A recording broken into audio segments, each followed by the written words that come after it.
এখানে মেয়েদের যে 5টা হল, ছেলেদের 13টা হল, প্রত্যেক হলেই যখন নিয়াজ স্যার গিয়েছেন প্রত্যেকেরই কিন্তু সমস্যার একটা কথা তারা বলে যে এই ধরনের ছাত্র রাজনীতি কিন্তু চাই না। তখন একটা কনফ্লিক্ট আমাদের, তখন কিন্তু সকল সাধারণ শিক্ষার্থী যারা হলের মধ্যে থাকে ততদিনই কিন্তু অনেকেই বিভিন্ন ছাত্র সংগঠনগুলোর সাথে যুক্ত হচ্ছে, আমরা এই জিনিসটা বুঝতে পারছি, তাদের সাথেও আমাদের একটা ওঠা বসা কথাবার্তা ছিল। তখন অ্যাটলিস্ট হলের মধ্যে, যেহেতু হলের প্যাডের মধ্যে এখানে ছাত্র রাজনীতি নিষিদ্ধ হয়েছে, সেই জায়গা থেকে সকলের মধ্যে একটা কমিটমেন্ট ছিল যে হলের মধ্যে আসলে কোনো ধরনের কমিটি হবে না। এটা হয়তো সেন্ট্রালি কোনো ধরনের কমিটমেন্ট হয় না, কিন্তু হলের ইন্টারনালি প্রতিটা হলে এই ধরনের একটা কমিটমেন্ট ছিল যে কোনো ধরনের ছাত্র রাজনীতি হলের মধ্যে বা কমিটি ভিত্তিক রাজনীতি হলের মধ্যে হবে না। পরবর্তীতে ছাত্র শিবিরই হচ্ছে এই জিনিসটা প্রথম ব্রিজ করে। ছাত্র শিবির তাদের যে উপঢৌকনমূলক রাজনীতি সেটা দিয়ে হচ্ছে হলে এন্টার করার চেষ্টা করে, সেটার হাত ধরে ছাত্র দল এখানে এন্টার করেছে এবং মানে অন্যান্য ছাত্র সংগঠনও কিন্তু এখানে এন্টার করার চেষ্টা করেছে এই ওয়েলফেয়ার পলিটিক্সের মাধ্যমে। তো এই যে ঘটনাটা হলো, ভিসি স্যার গেলেন, মেয়েরা বললো, ছেলেরা বললো যে তারা পলিটিক্সটা চায় না হলের মধ্যে।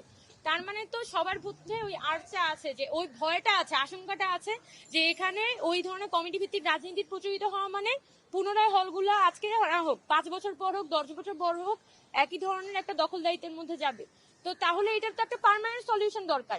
আমার কথা হচ্ছে এখানে স্টুডেন্ট পলিটিক্যাল অর্গানাইজেশন, এখানে যারা হলের বলি বা বাইরের বলি, যে সাধারণ শিক্ষার্থীরা আছে, সাধারণ শিক্ষার্থী বলতে তো সব তো আর শিবিরের গুপ্ত রাজনীতি করে সাধারণ শিক্ষার্থীরা, এখানে জেনারেল স্টুডেন্টই কিন্তু বেশিরভাগ আছে যারা আন্দোলনটা করেছে ওই জুলাই মাসে।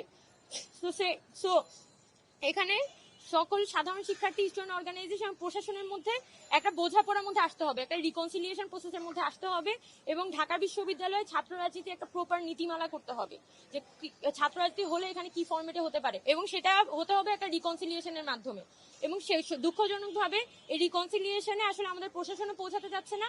প্রশাসন মানে যখনই চাপে পড়ে বা একটা গোষ্ঠী হচ্ছে তাকে চেপে ধরে, তখন তার এক ধরনের আলাপ থাকে, আবার ছাত্র সংগঠন গেলে তার আলাপ চেঞ্জ হয়ে যায়। তো এভাবে তো আসলে একটা প্রসেস চলতে পারে না। আমি আমার হলে, আমি কবি সুফিয়া কামাল হলে আজকে 6 বছর ধরে আছি। আমার হলের মেয়েরা 17 তারিখ ঘোষণা দিয়েছে যে তারা ছাত্র রাজনীতি চায় না, এবং হলে যেহেতু আমি সমন্বয়ক ছিলাম, ওই জায়গা থেকে তাদের যে ইউনিফাইড ডিসিশন সেটা আমি হল প্রশাসনের কাছে তখন প্রিচ করি, এবং এখনো পর্যন্ত ওই ইউনিফাইড ডিসিশনের জায়গা থেকে নতুন কোনো ডিসিশন আসে না। তো আমি বলবো যে আমি একজন রিপ্রেজেন্টেটিভ আকারে আমার ওই ডিসিশনটাতে আমি স্টিক আছি যে হলের মধ্যে কোনো ধরনের ছাত্র রাজনীতি হবে না এবং আমরা চাই না। এখন ছাত্র ইউনিয়ন যখন কমিটি দিয়েছিল তখন আসলে কতজন স্টুডেন্টই বা এটা নিয়ে ভাবান্তর ছিল, তখন তো তারা জগন্নাথ হলে একটা কমিটি দেয় এবং জগন্নাথ হলের কমিটির পরে কি জগন্নাথ হলের স্টুডেন্টের মধ্যে থেকেও কি কোনো প্রতিক্রিয়া এসেছে কিনা এটাও কিন্তু ভাবাটা গুরুত্বপূর্ণ। আমরা স্পেসিফিক্যালি আমি এখানে লেফট রাইট কোনো অর্গানাইজেশন দেখে তো আর আমি এখানে কথাটা বলিনি।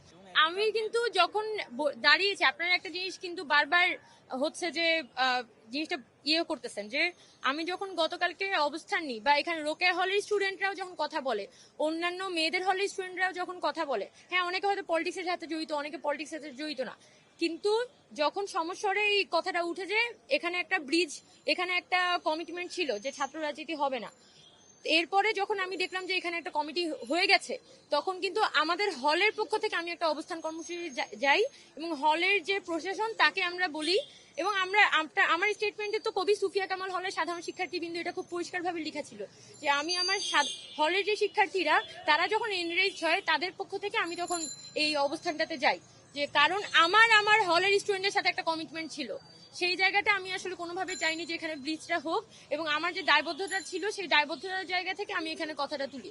এখন আরেকজনের সাথে বলতে পারছি যেহেতু এটা তার পলিটিক্স, তার তো এখানে তার পলিটিক্সটা এস্টাবলিশ করতে হবে, সে এখন এসে বলবে ছাত্র ইউনিয়নের কথা আমি বলি না কেন। তো ঠিক আছে, এখানে ছাত্র ইউনিয়নকে তো কোশ্চেনের মধ্যে আনতে হবে, দুনিয়ার সবার কথাই আমাকে বলতে হবে, কিন্তু প্রশাসন যে সবাইকে স্পেস করে দিয়ে, মানে গুপ্ত বলি প্রকাশ্য বলি সব রাজনীতিকেই তো প্রশাসনিক একটা সহযোগিতার মধ্যে দিয়ে এটা হলের মধ্যে আসলে এস্টাবলিশ হচ্ছে। যারা হলের স্টুডেন্টরা আছে তারা খুব পরিষ্কার ভাবেই কিন্তু বুঝতে পারে যে আসলে কোন রাজনীতি, যে সকল ধরনের রাজনীতি কিন্তু হলের মধ্যে প্রচ্ছন্ন প্রশাসনিক ছায়ায় এটা এস্টাবলিশড হচ্ছে। তো যে যাদের দায়িত্বটা নেয়ার কথা সে তো সব থেকে বেশি দায়িত্বহীন আচরণ করছে, আর যে দায়িত্বটা নিচ্ছে তার উপরে হচ্ছে এখানে ব্লেমগুলো দেওয়া হচ্ছে। তো আমি মনে করি যে বিষয়গুলো আসলে উদ্দেশ্য প্রণোদিত এবং পাল্টা কোশ্চেন, যেহেতু এখানে পাল্টা একটা কোশ্চেন তুলতে হবে, পাল্টা এক ধরনের একটা ভিলিফিকেশনের মধ্যে ফেলতে হবে, তাই আমাকে এই ধরনের একটা পাল্টা কোয়েশ্চেন ছুড়ে দেওয়া হয়েছে। যদিও ঠিক আছে, তারা যেহেতু বলতে চায়, এটা তাদের পক্ষ থেকে তারা বলতে পারে।